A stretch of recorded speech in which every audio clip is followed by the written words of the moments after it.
Greetings. This is Doc Ock coming to you live and direct this evening from Black Facts Headquarters Central. Yes. Good to be with you all again one more time. Oops.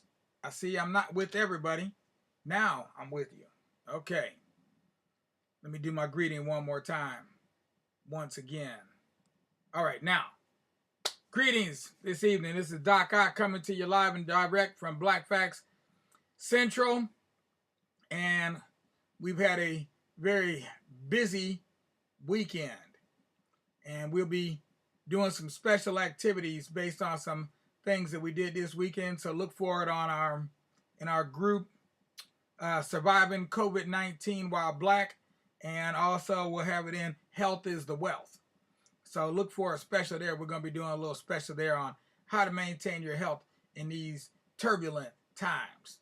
But in the meanwhile, we're going to move on with our story that we had started about Ona Judge, the enslaved African woman who escaped the clutches of George and Martha Washington. But before we do that, we just want to mention very quickly that we need you all to, if you're within the sound of our voice, give us a like on Facebook. If you're hearing this coming through real clear on YouTube, give us a thumbs up. And if you're hearing this on YouTube particularly, you can also subscribe. We need you to subscribe. The more subscribers, the better, because that puts you in touch with us every time we come on air. We start doing our live streaming again, you'll be notified that we're over here doing our thing. So stay in tune, stay in touch. Do not be out of touch. Meanwhile, let's go ahead and read our proverb of the day. Let's see what we got here for today.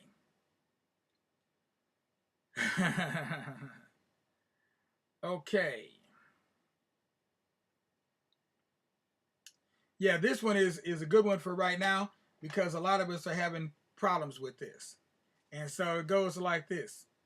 Usiache mbachao kwa msala upitao. Usiache mbachao kwa msala upitao. And that means some people, the literal translation that they gave us here is, do not abandon your own in favor of ephemeral matters. Okay, now what the heck does that mean? Because who knows what ephemeral means, right? Okay, another way to say that is stay focused, okay? Your business is your business. Don't worry about other folks' business. Just mind your own business and stay focused. What did it say? Keep your eye on the sparrow. There we go. In a nutshell, keep your eye on the sparrow. Let me write that one down, matter of fact. Keep your eye on the sparrow. Keep your eye on the sparrow. And a lot of us have problems with that because we're in such an era where everything is moving so fast that we just flit around like a chicken in the barnyard, pecking our neck all over the yard, never really scratching below the surface. So dig deep, dig well, dig this. We're moving right into our next chapter, chapter 21, the Negotiator. All right, so now we're at the part here where Ona Judge has escaped.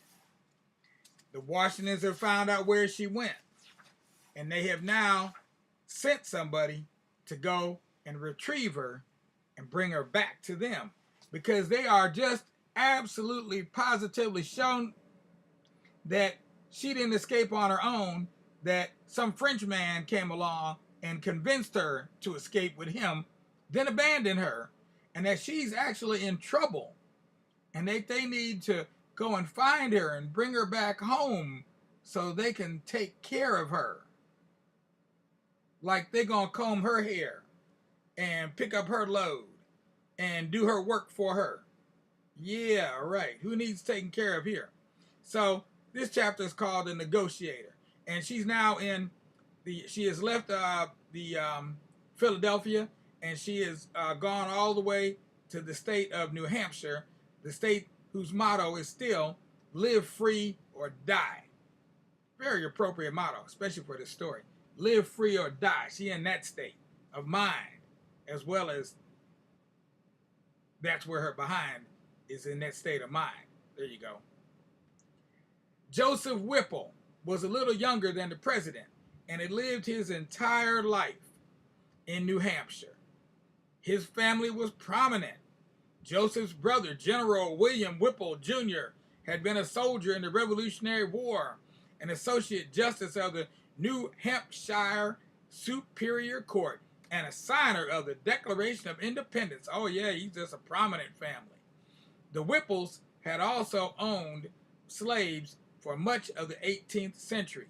But by the 1780s, they had begun, because they would do this in stages. They wouldn't do it all at once because it make your neighbors mad. Don't piss them off, the neighbors.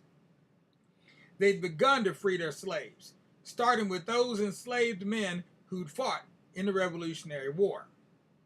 In fact, it was their slave, the famed Prince Whipple, who had served in the American Army and been rewarded for his service with freedom, previously owned by William Whipple. Prince Whipple later became well known because everyone thought he was the black soldier in the famous painting of George Washington crossing the Delaware. He was not that soldier, but by the time people found this out, it didn't matter. His was the name that people remembered. Joseph Whipple was friends with Senator John Langdon.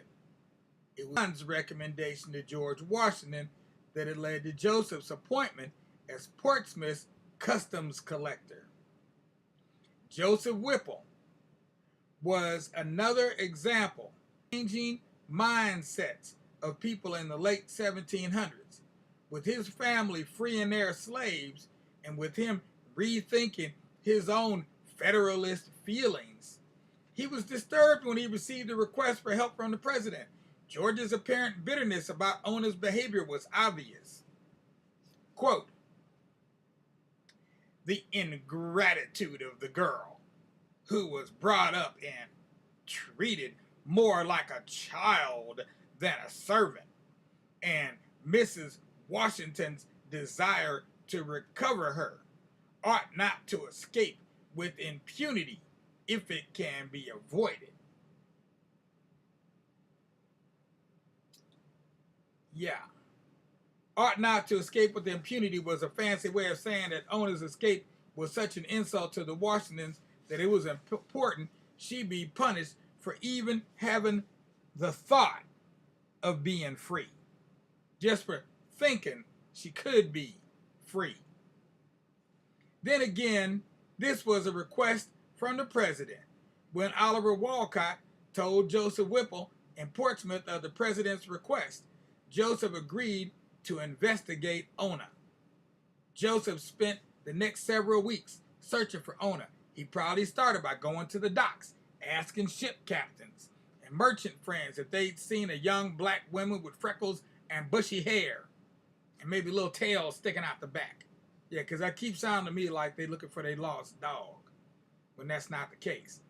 He would not have mentioned that she was a runaway or that she had fled the president. No one was able to help him. Oh, so sad. Joseph came up with a new plan, a more deceptive one. A woman like Ona would probably need a good job, and what would be better than a job with a well-known member of Portsmouth's community like him? He told acquaintances that his household was in need of a good servant who would help his wife, Hannah, with traditional housework. Joseph probably made sure to ask free blacks, those who served as maids and waiters to his friends, if they knew anyone who was in the market for a job. The plan worked. Ona immediately applied for employment with the Whipples. Friends would have told her about Joseph and his relatively famous family, which would have made her realize that this was exactly the kind of work she had performed for the Washingtons. Now, keep in mind, little children out there, and some of you adults, that when they say, what did they say? Uh, traditional housework. See, traditional housework includes sweeping, because they didn't have vacuum cleaners back then, and emptying chamber pots, because they didn't have flush toilets back then. And it also included, and by the way, a chamber pot we also call a slop jar. And it also included, what's that other thing they do? Oh, washing of the clothes and ironing the clothes, because they didn't have dry cleaners, or they might have had some places where you could go and somebody would wash your laundry for you, maybe for some poor people, maybe. But typically, all that work, whether it was done at an establishment or in your house, it was all done by hand. And by hand, I mean your two hands, like rubbing them clothes up and down a washboard in some hot boiling water that you had to boil outside because you needed a big fire and a big, huge pot to boil it in, and probably some caustic chemicals as well, without the use of rubber gloves. So keep in mind, that's what they're talking about when they say traditional housework. Just so you have an idea of what we're really talking about here. So further, the job would seem to have the potential to become a permanent one, especially if owner worked as hard as she always did. The temporary jobs available to owner for the previous few months had been constantly changing, and like anyone, she wanted solid and stable employment. Finally, owner would have been pleased to learn that the Whipples did not own slaves. The position probably sounded too good to be true. And it was. Soon owner was on her way to meet Joseph for an interview. Joseph would have been prepared. He might have reviewed the advertisement the Washingtons had placed in the newspapers about her escape, all while thinking about his communications with Oliver Walcott. And as he waited for owner to arrive, he could have thought of the men and women who had worked for his own family as slaves, those who had been freed.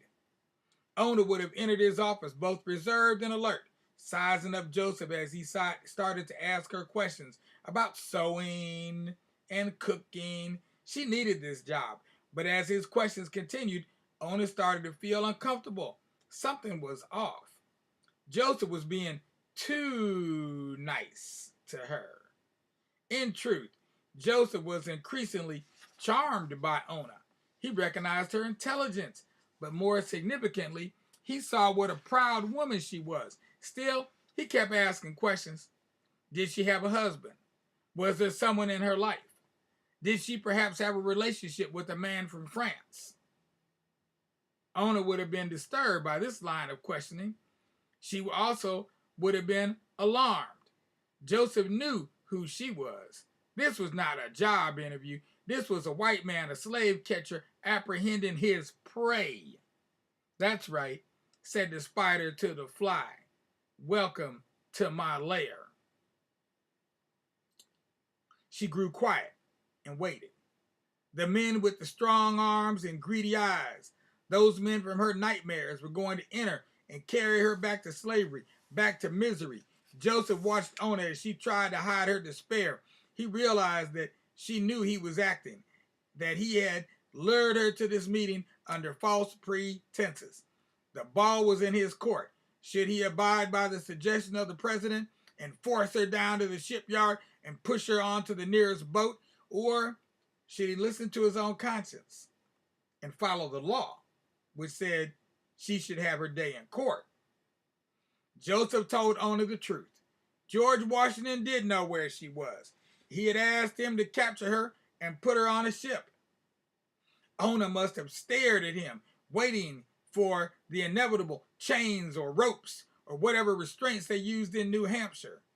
But then Joseph surprised Ona. He said he was her ally, not her enemy. He wanted to know why she had run away. He talked about other ways she could live, alternatives to a life of enslavement. Joseph was actually talking to her like a human, not like property. This gave Ona courage. After gathering her thoughts, she said what she really felt. under no circumstances would she return to slavery where she could be sold or given to some daggone buddy. She'd rather die, because she was in this state, I already said it, the state of live free or die. This was it, the moment in a human's life when all those sayings that are taught during childhood, be courageous, be smart, be kind, collided into a disgusting but legal institution called slavery that permitted some human beings to be regarded as less than human, subhuman, property. And only because of the color of their skin, Joseph was obligated by law to return the fugitive slave to her owner. But he also knew that George was not willing to go through all the obstacles that were required by the law if he insisted on capturing Ona. Ona and Joseph were at a crossroads. Joseph suggested a compromise. He said he would negotiate with the president about Ona's freedom in the future. Oh, shucky sookie. I don't think so. After George and Martha had died. About Ona's freedom in the future after George and Martha died. This would mean she could return to work for the Washingtons, a much more pleasant job than the new kind of work she had to do in New Hampshire. And she wouldn't always have to look over her shoulder, fearful that she would be caught. All Ona had to do was trust in him, trust in him, trust in him. All she had to do was trust in him. Nah, Ona listened to every word Joseph said. She nodded as he told her that he could almost guarantee her future freedom. She barely blinked when he reminded her that her previous work was so much easier than what she had to endure in New Hampshire. And finally, as she stood to leave, she agreed to return to the Washingtons. Joseph sat back in his chair relieved. Ona politely said, Guten Tag, auf Wiedersehen, goodbye, Tuta Nana, see you later. And then as Ona walked down the street, she shook her head. He'd fallen for her trick. Ona's determination was as solid as the granite stone found underneath all of New Hampshire. She would never willingly return to slavery. Promise of future freedom my foot. If the president wanted to claim her, he's going to have to do it by force. Of course, Joseph didn't know that. When Ona left their meeting, he probably congratulated himself, patting himself all on the back and everything for a job well done. A couple of days later, he arranged for a vessel to take Ona to Philly. When it was in dock at Portsmouth, he sent word to her that it had arrived. He knew it was his responsibility to watch Ona board the ship, so he most likely paced around the dock, waiting for her to arrive. He waited and waited, and then he waited some more, perhaps checking his timepiece when it was time for the ship to depart. Joseph may have taken one last look around, realizing, doggone it, I've been tricked. Ona had played him. She wasn't going to get on that boat. Must be out of his cotton-picking mind. Literally. Joseph told the ship captain that he could shove off the dock and start his voyage. Despite the fact that the leader of the U.S. was going to be really ticked off, and despite the fact that Ona had definitely made life more difficult for him, he might have smiled. When Joseph wrote about his experience with Ona to Secretary Wolcott, he was apologetic but clear. There was no French man. It was only a thirst for complete freedom that had driven Ona away from Philly. Knowing that the Washingtons were going to be furious with her, he wrote that Ona had expressed only affection toward the president and his wife. Yeah, she had, forgave and forgot. Well, she forgave, but she just hadn't forgot. But she had forgiven them for all their transgressions and sent them a little love note that she still thought kindly of them. They treated her very nice up until the time they said they were going to give her away as somebody's wedding present. She expressed great affection and reverence for her master and her mistress, and without hesitation declared her willingness to return and to serve with fidelity during the lives of the president and his lady if she could be freed on their decease. should she outlive them? Well, so sorry to say, this was a longer chapter, and we've got a ways to go. So we are going to end it right about there, a little bit more than halfway through that chapter, and we'll return to that tomorrow. So in the meanwhile, we hope y'all are enjoying this story. I find it immensely gratifying and insightful, and also intriguing. Matter of fact, I had to fight myself last night to not take this book upstairs and finish it off. Cause see, we only got like a little bit left. There's a little piece there left to read. So go this way. There you go. So we're just about done with the book. Just about done with the book. So we're going to finish it off this week. So you definitely want to stay tuned and make sure to do the needful, which I will remind you about in just a minute after I wish all the children a good night.